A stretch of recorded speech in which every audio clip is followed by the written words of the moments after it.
Imagina que puedes bajar tu temperatura corporal bajo cero, detener tu corazón casi por completo y reciclar tu propia orina durante meses para no perder ni un gramo de músculo. Y bueno, hoy no estamos hablando de mutantes de ciencia ficción ni de superhéroes de cómic. Desde luego que no. Estamos hablando de un fenómeno que ocurre a nuestro alrededor cada invierno, un fenómeno biológico extremo que la mayoría de la gente cree comprender, pero que esconde secretos asombrosos. Quienes hayan crecido viendo documentales seguramente tienen una imagen mental muy específica, ¿verdad? Sí, la clásica. Esa idea reconfortante de un oso peludo que pues, se mete en una cueva oscura, se acurruca, cierra los ojos y simplemente se echa una siesta larguísima hasta que vuelve a salir el sol. Y es curioso porque la biología es muchísimo más compleja y, la verdad, más brutal que esa versión caricaturesca que nos enseñan de pequeños. De hecho, clasificar la hibernación como un simple sueño profundo es un error fundamental. Totalmente. Es un error que distorsiona por completo lo que realmente está sucediendo en el interior de esos animales. En la comunidad científica actual, la definición clínica no tiene que ver con dormir. Vale.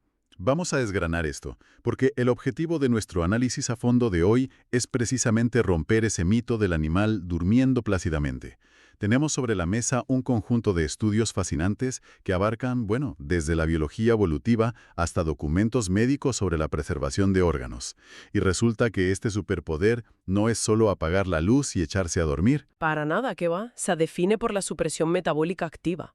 O sea, es una reprogramación genética temporal donde el organismo entero entra en un estado de animación suspendida controlada. Animación suspendida. Suena a película del espacio. Literalmente. Y lo hacen para evadir la muerte por inanición. Si analizamos la fisiología del ahorro de energía, vemos que procesos como el letargo diario, la hibernación invernal o incluso la estivación, que es el equivalente durante los meses abrasadores de verano, forman parte de un mismo proceso continuo. Todo se reduce a conservar energía ante la escasez de alimento, claro. Exacto. Para lograr este ahorro, un animal endotermo, de sangre caliente, frena en seco su tasa metabólica, disminuye el consumo de oxígeno y, como consecuencia directa de esa falta de combustión celular, su temperatura corporal se desploma. Claro. El paso lógico aquí es fijarnos en los campeones clásicos de esta disciplina, que suelen ser animales mucho más pequeños que un oso, porque hay una división en los estudios que resulta clave para entender cómo funciona esto, ¿no? Así es. Tenemos a los que lo hacen porque el entorno se vuelve hostil y a los que lo tienen codificado de manera rígida en su calendario interno. En biología los diferenciamos como hibernadores facultativos frente a obligados, y la gran diferencia radica en la tiranía del reloj biológico. La tiranía, me gusta esa palabra. Es que es tal cual. Los hibernadores obligados, como ciertas ardillas terrestres o los erizos, entran en este estado de forma espontánea y programada cada año. A su biología le da exactamente igual si hace un invierno inusualmente cálido. O si tienen la despensa llena de comida. Exacto. Si tienen un silo entero de bellotas, les da igual. Su sistema neuroendocrino dicta que ha llegado el momento y el organismo inicia el proceso de apagado. Por el contrario, los facultativos, como las ardillas listadas, son oportunistas. O sea, es como gestionar la batería de un teléfono móvil. Me encanta esa analogía. A ver, el facultativo entra en el modo de ahorro de batería extremo solo cuando el sistema detecta que te queda un 5% y no hay un cargador a la vista. Sí. Sin embargo, el obligado actúa como si hubiésemos programado el dispositivo para que apague la pantalla, desconecte el Wi-Fi y ralentice todo el 1 de noviembre a las 10 de la noche en punto, ignorando por completo si la batería está al 100%. Esa dinámica describe a la perfección la obligatoriedad del proceso. Y cuando esos sistemas obligados inician el letargo, alcanzan niveles que, la verdad, desafían lo que tradicionalmente consideramos compatible con la vida de un mamífero. Ya, aquí es donde entra la famosa ardilla terrestre ártica. El caso paradigmático, sin duda. Los sensores implantados en estos roedores demuestran que pueden bajar la temperatura de su zona abdominal a menos 2,9 grados centígrados. ¡Ostras! Por debajo del punto de congelación del agua. Por debajo. Y lo mantienen así durante más de 3 semanas seguidas. Pero a ver, espera un momento. ¿Eso significa literalmente tener el intestino y los riñones bajo cero? ¿Cómo es que el agua de sus células no se cristaliza, rompe las membranas y las mata desde dentro? O sea, es hielo. Es una pregunta buenísima. Logran evitar la cristalización masiva mediante un proceso conocido como superenfriamiento de los fluidos corporales. Básicamente limpian su sangre de partículas que podrían actuar como núcleos de congelación. Limpian la sangre. Tela. Sí, pero lo verdaderamente asombroso es el microajuste térmico direccional. Mientras sus vísceras están a -2 grados, sus cuerpos queman la energía mínima indispensable para mantener específicamente la cabeza y el cuello justo por encima de 0 grados. Madre mía, para proteger el cerebro. Claro, crean un gradiente a temperatura dentro de su propio cuerpo porque el tejido neuronal sufriría daños irreversibles si llegara a congelarse. Vale, pero hay algo en los datos de la ardilla que no me cuadra en absoluto. Bajan su temperatura a niveles sub-cero para ahorrar hasta la última caloría disponible. Sí, Sin embargo, los registros térmicos que hemos estado revisando muestran que tienen despertares periódicos. O sea, encienden su metabolismo en pleno enero, elevan su temperatura a 37 grados durante un par de días y luego vuelven a congelarse. parece un sinsentido. Es que es como encender la calefacción a máxima potencia y abrir de par en par todas las ventanas en medio de una ventisca. ¿Por qué malgastar una energía tan valiosa? Pues esa paradoja del calentamiento periódico frustró a los investigadores durante décadas, porque, visto desde fuera, parece un fallo en el diseño de un mecanismo que se supone que es ultraeficiente. Claro, es un gasto brutal. Colosal. A veces consumen hasta el 80% de sus reservas de grasa invernales solo en esos breves despertares. Pero, y lo fascinante aquí, es que las investigaciones apuntan a varias necesidades críticas que no se pueden satisfacer a bajas temperaturas. ¿Como cuáles? Por ejemplo, la reactivación del sistema inmunológico. A menos de 5 grados, los glóbulos blancos prácticamente dejan de patrullar. Así que necesitan calentarse para combatir infecciones latentes o eliminar desechos. Tiene sentido. Sin embargo, la hipótesis que goza de más fuerza experimental revela una ironía biológica increíble, y es la deuda de sueño. Espera. ¿Deuda de sueño? Pero si llevan meses inmóviles en una cueva con los ojos cerrados. Ya, pero la trampa está en confundir inmovilidad con descanso neurológico. La hibernación, a nivel cerebral, no es sueño. Ostras. Cuando los científicos observan los electroencefalogramas de estos animales, ven que en el letargo profundo no existen las ondas lentas características del sueño reparador. De hecho, es un letargo tóxico para el cerebro. O sea que se están agotando mentalmente. Exacto. A medida que pasan las semanas de hibernación, la privación de sueño real se va acumulando y sus sinapsis sufren un estrés tremendo. Llega un punto crítico en el que el animal está literalmente demasiado agotado por hibernar. ¡Qué locura! Tienen que realizar ese inmenso gasto metabólico para alcanzar los 37 grados con un único fin: poder dormirse de verdad. O sea, tienen que despertar de la hibernación para poder echarse la siesta. Tal cual. Entran en sueño profundo durante unas horas, el cerebro se limpia y luego vuelven a sumirse en la hibernación congelada. Eso es fascinante. Ahora bien, si una minúscula ardilla tiene que hacer este tipo de malabares térmicos, ¿qué ocurre cuando escalamos el tamaño? Porque históricamente siempre hubo un debate enorme sobre si los grandes mamíferos como los osos pardos o negros realmente hibernaban. Sí, durante gran parte del siglo XX se desestimó a los osos. Los fisiólogos argumentaban que no presentaban una verdadera hibernación porque su temperatura central caía muy poco. Claro, mientras una marmota pasa de 37 a 4 grados, un oso grande apenas baja a 32. Dada su inmensa masa corporal, disipar tanto calor y luego volver a generarlo sería matemáticamente inviable. Gastarían más energía calentando centenares de kilos de carne de la que ahorrarían enfriándose. Y a simple vista, bajar 5 grados no parece un superpoder metabólico comparable al de la ardilla ártica. Pero la temperatura es solo un indicador. Aquí es donde los datos más recientes lo cambian todo. Investigaciones telemétricas, como el trabajo exhaustivo de Alina L. Evans y ese equipo, monitorizando 14 osos pardos salvajes, desmontaron ese escepticismo. Aquí es donde se pone realmente interesante, porque midieron el corazón, ¿no? Sí. Descubrieron que aunque la temperatura corporal desciende poco, el metabolismo se hunde hasta un 25% de su tasa normal. Las lecturas mostraban que semanas antes de entrar a la osera, su variabilidad de frecuencia cardíaca ya empezaba a desplomarse.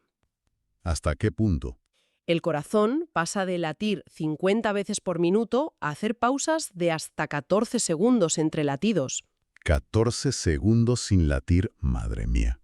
Y lo más revelador es que la temperatura del oso empieza a escalar lentamente 2 meses antes de salir de la cueva en primavera, impulsada casi en exclusiva por señales ambientales externas, demostrando un control interno exquisito. Pensemos un momento en lo que esto significa físicamente. Tienes a una criatura de cientos de kilos inactiva durante 5, 6, a veces 7 meses. No come un solo bocado. Nada. No bebe agua, no orina, no defeca. Imaginemos a un humano confinado en una cama de hospital en esas condiciones. Sería letal. En cuestión de semanas, la atrofia muscular sería devastadora. Los huesos perderían tanta densidad que se volverían de cristal. Un paciente humano perdería la mitad de su masa muscular. ¿Cómo es que un oso pardo sale de su cueva en abril listo para esprintar por el bosque y no convertido en una masa de gelatina inservible? Pues los osos resuelven el problema de la atrofia muscular mediante un intrincado circuito cerrado de reciclaje llamado recuperación de nitrógeno ureico. A ver, explícanos eso de forma sencilla. En un mamífero normal, el metabolismo de las proteínas genera urea, que es tóxica y debe filtrarse por los riñones para salir en la orina, llevándose agua consigo. Lógico. Dado que el oso no bebe agua ni orina durante meses, retiene esa urea. Su sistema la redirige hacia el tracto intestinal, donde poblaciones de bacterias especializadas en su microbioma secretan enzimas que descomponen esa urea en amoníaco. Espera, el amoníaco también es tóxico, ¿no? Sí, pero el intestino absorbe ese amoníaco de vuelta al torrente sanguíneo, el hígado lo captura y, magia, lo utiliza como materia prima para volver a sintetizar aminoácidos esenciales, especialmente valina y leucina. O sea, están reciclando sus propios residuos tóxicos a través de bacterias intestinales para imprimirse músculo nuevo desde dentro. Exacto, es una planta química autosuficiente. Una planta donde no se desperdicia un solo átomo de nitrógeno. Y además, este proceso les permite generar agua metabólica interna a partir de la descomposición de la grasa, manteniéndose hidratados. Vale, el músculo está salvado. ¿Pero qué pasa con el esqueleto? Es como si en una obra enviaras al equipo de demolición a trabajar todos los días, pero los albañiles están de vacaciones. Me gusta esa imagen. Porque sin la presión física de caminar o cargar peso, las células que destruyen huesos superan a las que lo construyen. La dinámica celular del hueso funciona exactamente con ese equilibrio. Pues bien, los osos alteran esa obra biológica mediante hormonas. Durante el letargo invernal, sus cuerpos disparan la producción de un neuropéptido conocido como CART, que básicamente bloquea y adormece a los osteoclastos. El equipo de demolición celular. Ese mismo. Al mismo tiempo, el organismo del oso suprime una proteína llamada esclerotina, que es la señal que suele detener a los osteoblastos, los albañiles. Ah, o sea, quitan el freno. Máximo. Sus huesos mantienen una densidad casi idéntica a la del verano. Y esto roza lo milagroso cuando recordamos un detalle fundamental sobre las osas hembras. Todo este esfuerzo gigantesco de evitar perder músculo y hueso no ocurre solo mientras duermen plácidamente. Para nada. Las hembras de oso negro y pardo gestan, dan a luz y amamantan durante la hibernación. Es que es tela. Sin ingerir una sola caloría, fabrican leche rica en proteínas a partir de sus reservas de grasa y mantienen a un cachorro caliente. Una hembra puede perder hasta una cuarta parte de su peso corporal total en invierno para sacar adelante a su cría sin romper el estado metabólico. Es una demostración de eficiencia metabólica sin precedentes. Totalmente. Pero claro, si este letargo fuera única y exclusivamente una respuesta evolutiva para evitar congelarse o lidiar con paisajes nevados, no tendría sentido encontrarlo cerca del Ecuador, ¿verdad? La geografía nos empuja a buscar esta habilidad en lugares donde el frío no es el problema. Esa fue la premisa que rompió el paradigma. Durante décadas, la zoología asumió que ningún primate ni mamífero tropical tenía motivos para hibernar, hasta que los biólogos que estudiaban los bosques de Madagascar instalaron transmisores térmicos en el lémur enano de cola gruesa. ¿Un lémur? Sí, este pequeño primate excava huecos en los baobabs o se entierra y suprime su metabolismo durante casi 7 meses al año.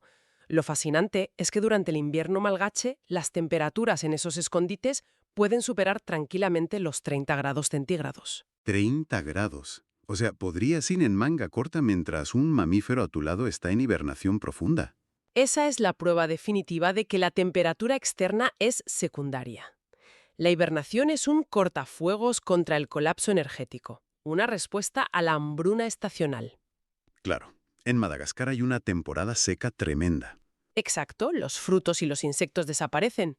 Y si el agujero del árbol no está bien aislado, los datos muestran que la temperatura de su cuerpo fluctúa de forma pasiva junto con el aire, imitando el calor del mediodía y el frescor nocturno, casi como si fuera un reptil. Y a pesar de esas oscilaciones de calor, su metabolismo sigue frenado. totalmente frenado. Su demanda de oxígeno se mantiene al mínimo. Rompe todas las reglas. Y, bueno, si ya saltamos a otras ramas del árbol de la vida animal, esto empieza a parecer brujería. Dejando a un lado a las aves, que la mayoría no hiberna salvo excepciones como el chotacabras, el verdadero espectáculo extremo está en los ectotermos. Anfibios, reptiles, insectos, aquellos que no pueden generar su propio calor interno. Exacto. Al carecer de un horno interno, experimentan una variante metabólica llamada brumación o diapausa en los insectos. No orquestan un descenso activo de su temperatura como los mamíferos, más bien cuando el ambiente se enfría, esa pérdida de calor fuerza la ralentización de sus procesos bioquímicos y paraliza su actividad enzimática. Siempre me ha parecido que la abrumación de algunas ranas tiene un aire a apocalipsis zombie de bajo nivel. Es una buena forma de verlo. Lo digo en serio, porque ciertos anfibios desarrollan tolerancia total a la congelación. Tienes a la rana de bosque norteamericana que literalmente se convierte en un carámbano de hielo sólido bajo la hojarasca. Su corazón se detiene, no hay actividad cerebral y no respiran. Y luego en primavera se descongelan y vuelven a saltar. Como si nada. Si sus células no estallan por el hielo, ¿cómo evitan el daño que mataría a cualquier otra criatura? Emplean una bioquímica espectacular basada en crioprotectores. Cuando la temperatura de su piel toca el punto de congelación, el hígado bombea cantidades masivas de glucosa y urea al torrente sanguíneo, concentrándolas en el interior de las células vitales para evitar que se congelen por completo. Crean un almíbar dentro de la célula. Exactamente, un almíbar denso.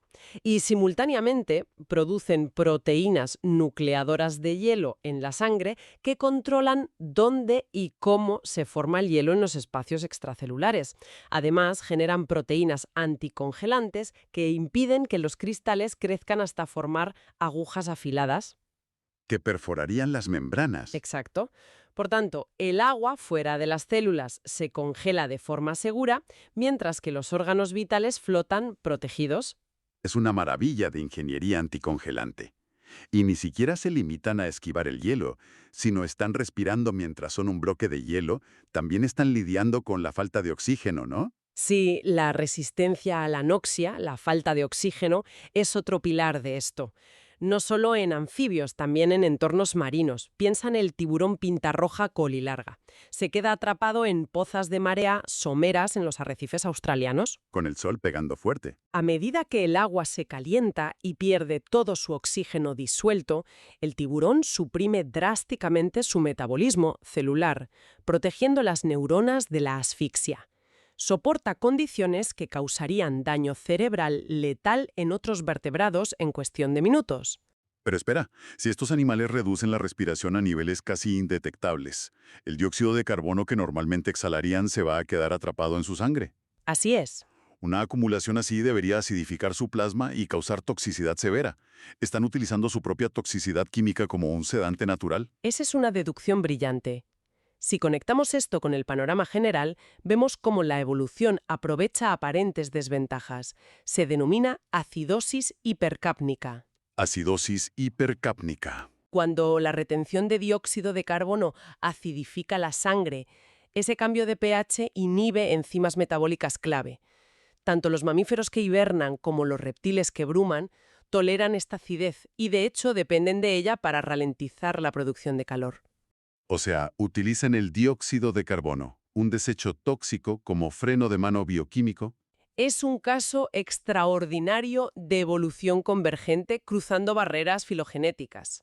Y claro, toda esta manipulación biológica coordinada cruzando mamíferos, reptiles y anfibios tiene que venir de algún lugar muy profundo en nuestra historia compartida. Si miramos el registro evolutivo, ¿cuándo se encendió este interruptor por primera vez? Las evidencias moleculares y paleontológicas sugieren que este mecanismo tiene raíces que se hunden a unos 252 millones de años en el pasado. Se cree que ya estaba presente en animales como el trinaxodón, un ancestro lejano de los mamíferos, mucho antes de los dinosaurios. 250 millones de años. Estamos hablando de la transición del Pérmico al Triásico, que coincide con la Gran Mortandad. Precisamente, el mayor evento de extinción masiva de la historia del planeta. un momento donde los recursos eran prácticamente inexistentes. Sobrevivir era un reto diario. La teoría predominante postula que la hibernación evolucionó casi en paralelo con la endotermia, la capacidad de tener sangre caliente. Porque tener sangre caliente es un lujo energético brutal. Claro, necesitas comer constantemente para mantener la estufa encendida. Exacto. Los antepasados de los mamíferos necesitaban una válvula de escape para sobrevivir cuando no podían costear energéticamente esa estufa debido a la falta de alimento. La hibernación fue la salvaguarda evolutiva que hizo posible el surgimiento de los animales de sangre caliente. Entonces, ¿qué significa todo esto? Porque si todos los mamíferos actuales compartimos ese linaje ancestral que sobrevivió gracias a ese truco, ¿qué nos impide hacerlo a nosotros? Las fuentes médicas que hemos revisado indican que esta pregunta ya no es ciencia ficción. Para nada. La medicina moderna y la biomedicina aeroespacial están invirtiendo muchísimo en desentrañar este mecanismo.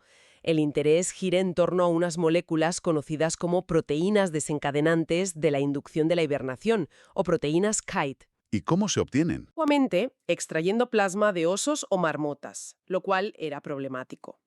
Hoy, la ciencia biomédica confía en la tecnología de proteínas recombinantes. Los genetistas pueden aislar la secuencia de ADN que codifica esa proteína y transferirla a microorganismos en bioreactores. Para fabricarla en masa. Exacto. Las aplicaciones clínicas son extraordinarias. En cirugía cardiovascular se investiga inyectar análogos de estas proteínas para proteger el tejido del corazón humano durante un infarto. Claro, reduces la necesidad de oxígeno del músculo y minimizas el daño. Igualmente, se busca aplicar esto a órganos para trasplantes, aumentando la ventana de viabilidad de horas a días enteros. Y a escala cósmica, el impacto de inducir esto en un cuerpo humano entero cambiaría la exploración espacial. Completamente. Si logras poner a la tripulación de una misión a Marte en un estado hipometabólico, las matemáticas cambian. Ya no necesitas naves inmensas para almacenar toneladas de comida, agua y oxígeno para 9 meses. El ahorro permitiría naves más ligeras, propulsión más rápida y mejor blindaje contra la radiación, usando cápsulas de letargo individuales. Y lo más asombroso de nuestra inmersión de hoy es que no necesitamos mirar exclusivamente a Marte para ver este fenómeno cerca de nuestra especie. Los documentos antropológicos nos revelan un espejo en nuestro propio pasado prehistórico en Atapuerca. Ese hallazgo es fascinante. Los paleontólogos que analizan huesos humanos en la cima de los huesos con 500.000 de años de antigüedad han encontrado lesiones óseas sistemáticas. Signos de raquitismo y enfermedad renal. Sí, que encajan sorprendentemente bien con los daños asociados a pasar meses inactivos en cavernas oscuras, induciendo estados de letargo estacional para sobrevivir a inviernos glaciales con dietas ínfimas. Y para rematar, hay un registro etnológico fascinante del British Medical Journal a principios del siglo XX. Médicos describieron la práctica de la Lotska en comunidades de campesinos rusos en la región de Pskov. Un ejemplo increíble de supervivencia humana. Tras la primera nevada, viendo que la comida no daría, las familias se reunían alrededor de la estufa, apagaban las luces y entraban en un letargo profundo. Pasaban hasta 6 meses durmiendo, despertando una sola vez al día para comer un poco de pan y beber agua. Es un mecanismo desesperado de supresión metabólica comportamental. Demuestra una plasticidad térmica subestimada en los seres humanos. Bueno, la hibernación, como hemos comprobado a través de todas estas fuentes, no es un mero periodo de sueño prolongado. Es una obra maestra de ingeniería celular. Desde ardillas bajo cero, que despiertan asfixiadas por la falta de sueño, a osos reciclando bacterias para mantener el esqueleto blindado, hasta ranas que se congelan vivas. Esto plantea una pregunta importante con la que debemos despedirnos. Si los humanos de Atapuerca mostraban signos de letargo estacional y si agricultores modernos practicaban la Lotska hace solo un siglo, esto sugiere que la capacidad humana para hibernar no requerirá insertar genes foráneos. Claro, no necesitamos genes de ardilla. Quizás ese complejo panel de control metabólico, forjado durante las grandes extinciones, sea un código oculto que ya reside en nuestro propio ADN, esperando a que la biotecnología encuentre la llave correcta para volver a accionarlo. Es una perspectiva vertiginosa que redibuja nuestra conexión biológica con el planeta y nuestro futuro en el espacio. Estaremos pensando en ello, seguro. Muchísimas gracias por la atención a quienes nos escuchan al acompañarnos en este análisis a fondo. Nos encontramos en la próxima inmersión.